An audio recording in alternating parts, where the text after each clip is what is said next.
Ah, sarap ng sotanghon, men. Kahit na instant noodles lang, masarap pa rin. Paso. Tapos may malamig na tubig. Panalo, men. So, what's going on, man? Ito ay araw ng Linggo, July 12, 2026. Andito pa rin ako sa isang truck stop sa Superior, Wisconsin. Kahapon pa ako dumating dito ng mga alas 3:30 o alas 4, ganun. Tapos ngayon, ang oras ay 11:26 na ng umaga. Ilang oras na yon? Mga 17 hours na ako dito.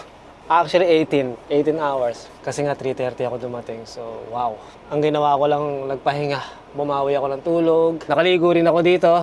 Thank God, meron silang shower kahit na dalawa lang yung shower. Pero wala namang nakapila. Dahil wala namang mga trucks dito, no? Wala masyadong tao dito. Pero itong katabi ko na lager, ako vlogger, siya lager.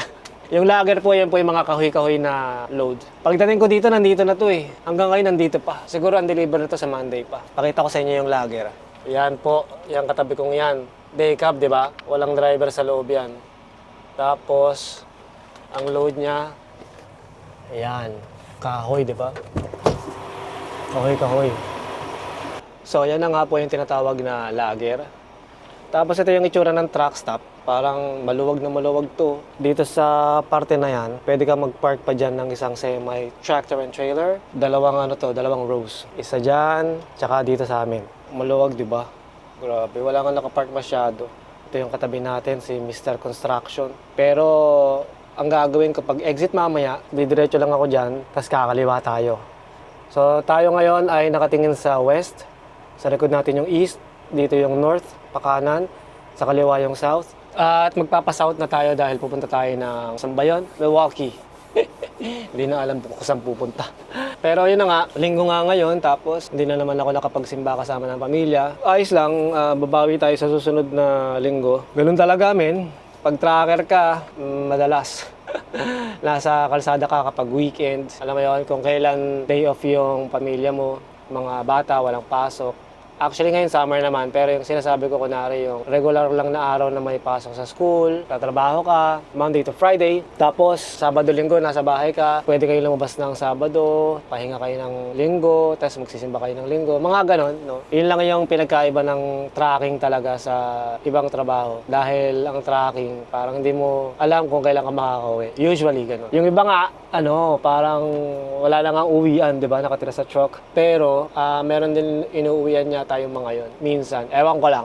Pero ganun pa man, naalala ko lang nung nagtatrabaho pa ako sa isang pabrika. Rektahan yun, men. Sabado-Linggo walang pasok. Talaga makakapagpahinga ka. Tapos, depende na lang kung mayroong overtime. Naranasan ko rin naman doon na magtrabaho ng 7 araw mula Lunes hanggang Linggo dahil mayroong mga overtime na tinatawag. Parang sobrang in-demand ng mga parts na ginagawa namin. Tapos, syempre, pagod na pagod ka. Minsan, kailangan mo mag-sick leave para lang mag-off. Hindi dahil sa may sakit ka. Ang naalala ko noon, allowed kami ng 7 days of sick leave sa isang taon. Tapos parang pag sumobra ka na doon, mawawarningan ka na. Pero every time na gagamitin mo yung sick leave, kunwari ako, hindi ako papasok ng Monday. Tapos nag-call in ako. I'm not coming in because I'm sick, mga ganon-ganon. Hindi ako pumasok ng Monday. Sa Tuesday, dapat pagpasok ko, meron ako dalang doctor's note na tinatawag. Sa tracking, walang ganon, men. Walang sick leave. Walang doctor's note.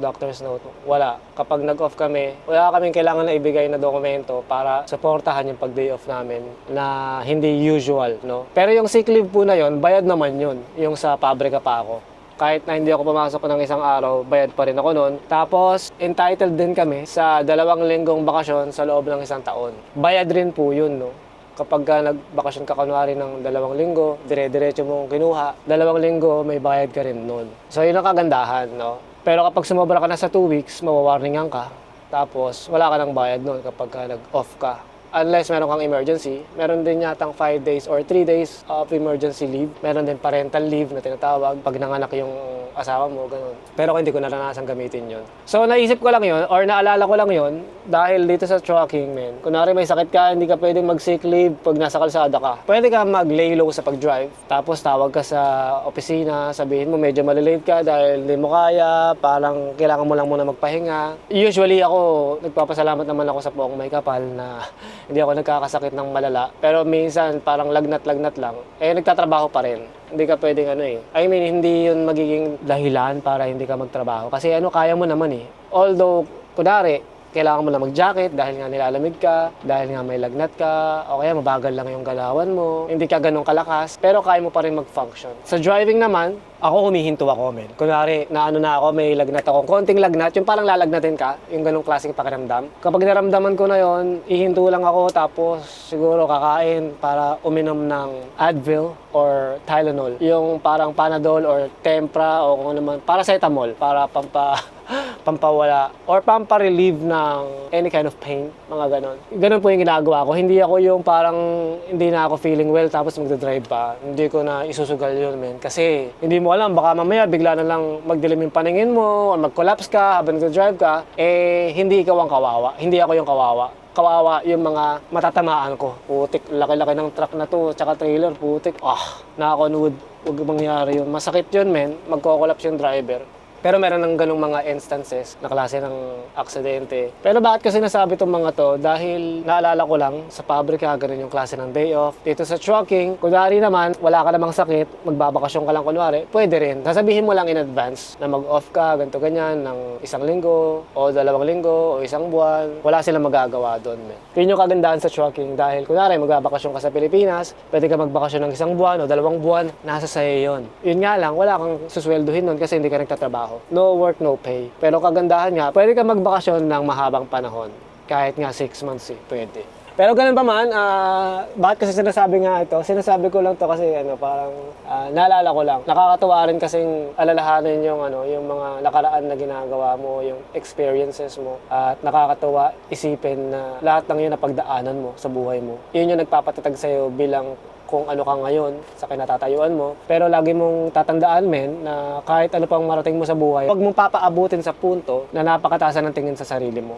Walang ganon, men. Dapat kalmado ka lang. Kahit na ano pa yung naabot mo o narating mo, nabili mo mga bagay-bagay o kung ano mga posisyon mo sa trabaho. Isa lang ang kaugalian dyan kung saan kaya nitong mapanatili kung ano mang meron ka. At yung ugali na yon ay ang pagiging humble and kind, man. May ganon. Totoo yun, men. Magpapakumbaba ka lang, maging mabait ka lang dahil sabi nga nila, what goes around comes around, what goes up must come down. Mga ganun karama-karamahan ng datingan. Kasi kahit ano man sabihin mo, men, kung ang ginagawa mo sa buhay, matuwid, no? Wala ka ibang pupuntahan dyan kung dire-diretso ka lang. Pero kung medyo crooked yung ways mo, yung dinadaanan mong kalsada, ayos din yun. Meron kang mga experiences, pagsubok, tinetesting niya yung will and dignidad mo, mga ganon. Pero ang ibig ko lang sabihin sa pagiging crooked, hindi naman yung ganong context. Yung context na crooked na sinasabi ko, kung gumagawa ka ng masama para lang marating mo tong ganong bagay, yung mga ganon, parang hindi maganda yun, men.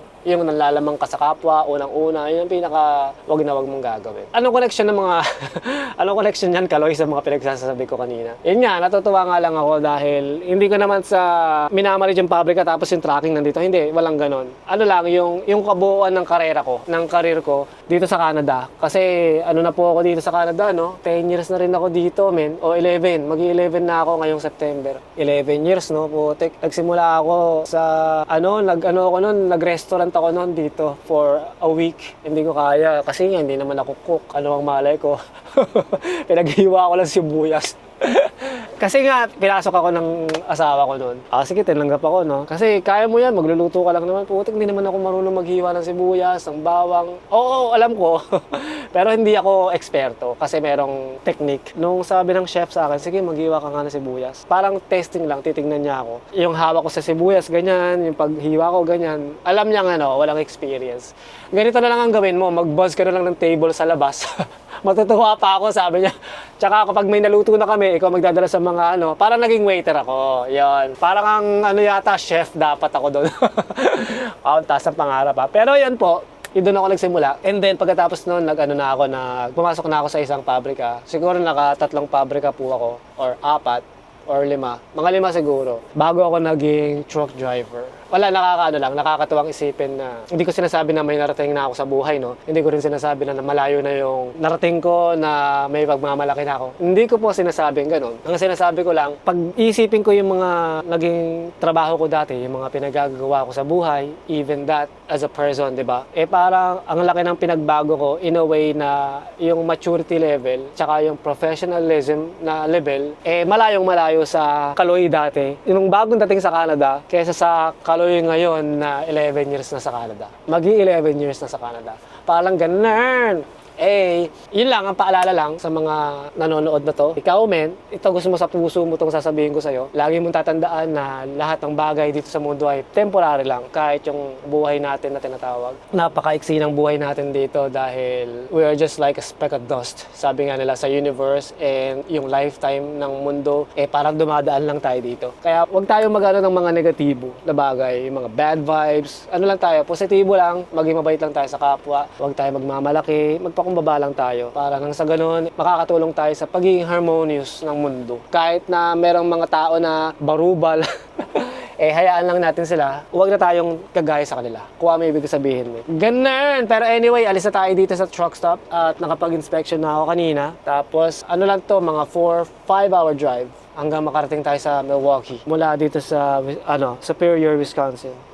So, alis na tayo, men. Pwede na tayong umalis na ito. Mismo. Drive, tapos, ano ba to? Seatbelt, right? Tapos, syempre, testing natin yung ating trailer brakes. Pinakamahalaga.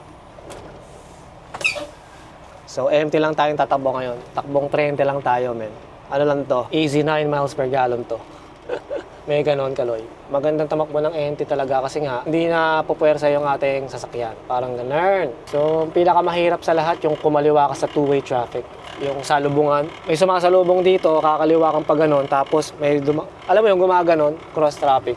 Dahil hihintayin mo malibre yung pag ganito, hihintayin mo malibre yung pag ganon, bago ka makaganon. Pero maganda naman dito, merong center island na tinatawag. Center lane. Yung pwede kang kumaliwa o kumanan sa center lane, ano. Kapag nalibre na yung pag ganito, pwede ka nang pumasok agad. Punta ka lang ng center lane. Huwag kang didiretso ng right lane kasi nga may oncoming traffic. Parang ganun. So nawala na yung yung maingay dito sa habang nagde-drive ako maingay. Ano pala yun, yung sa TV. Gumaganong-ganon yung TV. Kaya medyo tinulak ko siya ng konti, sana mawala na. Kahapon wala na So ito na yung kaliwa, men. Titingnan ko lang yung kaliwa. Siyempre, pedestrian. So wala naman tumatawid. Libre na yung mula dito. Ito mahirap yung kaliwa. Putik. Wala kasing traffic light to banda doon. Kaya lahat ng sasakyan hindi humihinto. Ito na, libre na. See? Ayos na. Mga ilang segundo lang naman pala. Dahan-dahan, Kaloy! Huwag kang magmamadali. Dito sa US 53, sa bandang Superior, downtown, ang mga trucks ay dapat nasa left lane lang. Hindi ka pwedeng sa right lane. Unless kakanan ka, no? Pero yung mga truck dapat nandito lang sa kaliwa. Ano ba dito? 35? 35 lang dito Grabe, ang init. Anong temperature ngayon? Sabi ni Pete, 91 Fahrenheit. Sabi ni cellphone, 31 Celsius. Net mai, men. Net mai. Alas 12 na ng tanghali. Sa Toronto ay alauna naman ng tanghali. Kaya pala kasagsagan ng init. So, pag lagpas ng Superior, dito sa US 53 nga, ano na to, 65. Tapos meron din parts na 70. Pero ako simulat sa pool, mula umalis ako ng Oakville hanggang ngayon, 65 lang ang ang cruising speed.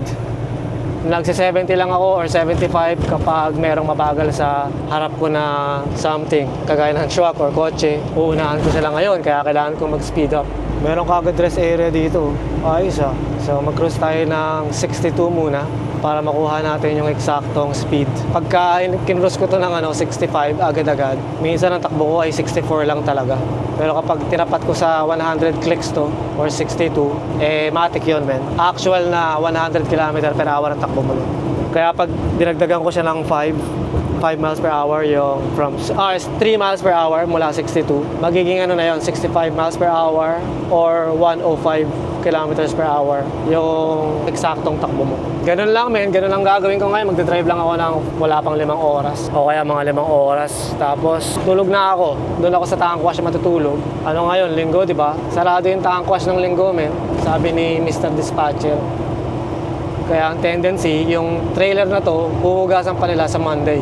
So, pagkahugas nila ng Monday, kahit anong oras yun, umaga, tanghali, o hapon o gabi, okay lang. Pero sana hapon pa lang tapos na. Kasi yung pick up ko naman, Martes. Sa Martes pa. Ang layo niya mula tank wash, wala pang 30 minutes. Tapos, ano bang gagawin ko noon? Pagka-pick up ng Martes, i-deliver ko yun sa Sarnia ng, Miyerkules o Huwebes. Titignan ko pa, hindi ko pa alam kung kailan yung delivery. Ay, sa mga motor itong mga to mga Harley-Harleyhan yan. Ay, truck use left lane na naman. Way station in 2 miles. Driveway supported. Dito ako sa left lane. Kasi nasa kaliwa yung Scala. Daming motor Pwesto tayo sa kaliwa daw. Mismo, kasi nasa kaliwa ang Scala. Para kapag ka bukas, pwede ka lang kumaliwa, di ba? Kaya sinasabi nila na dapat nasa kaliwa ka kapag yung scale ay nasa kaliwa. 1 mile. Close naman pala. Pwede na ako bumalik ng kanan. Sa kanan pala. Close, tapos nag-activate naman yung drive-wise. Babayaran pa rin yung drive-wise. Pag wala ako unahan sa kanan, wala ka rin. So, ganun lang, men. Ganun lang kasimple yung ano natin ngayon. Video natin dahil wala naman akong gagawin Magdadrive lang, tapos punta lang ng tank wash. So, ganun na lang, men. Ikakat ko na lang to siguro sa, paano ba to? Tank wash. Mismo, ganun na lang. So, Bypass not granted. Forward and left side is closed. yep, it's closed. So anyway, sa inyong lahat na sumama sa akin ngayong araw ng linggo na to, July 12, 2026. Maraming salamat sa panahon at oras mo, men. Mag-iingat ka palagi na. I'll see you tomorrow. Peace.